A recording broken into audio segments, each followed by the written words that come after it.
मोटी सी बिल्ली थी, नाम था उसका मोटी। सारा दिन वो खाती और रात को सो जाती। मोटी को सबसे ज्यादा मोहब्बत थी मछली के कबाब से। एक दिन उसने कहा, बस अब मैं ख्वाब में जाकर दुनिया की सबसे बड़ी मछली खाऊंगी।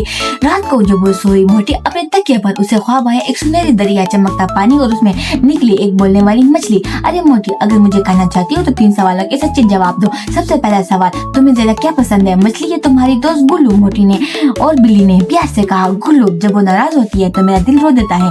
दूसरा सवाल, अगर दुनिया की सारी मछलियां मिले लेकिन नींद छीन जाए तो क्या करोगी? मोटी बिल्ली ने हंसकर कहा, नहीं, मुझे नींद चाहिए क्योंकि नींद में ख्वाब आते हैं और ख्वाब में तुम, और तुम मुझे पसंद हो। इसी तरह तीसरा सवाल, मोटी, सबसे ज्यादा कीमती चीज क्या है? मोटी ने आंखें बंद की और दिल से कहा, मोहब्बत, दोस्ती की, माँ की और गुल्लू की और तुम्हारी।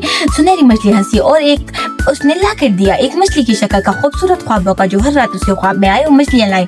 अगली सुबह मोटी ने गुल्लू को गले लगाया और मुस्कुरा कर कहा, ख्वाब में तुम्हें देखा और ख्वाब में सीखा, सबसे बड़ी नेमत मछली नहीं, मोहब्बत है।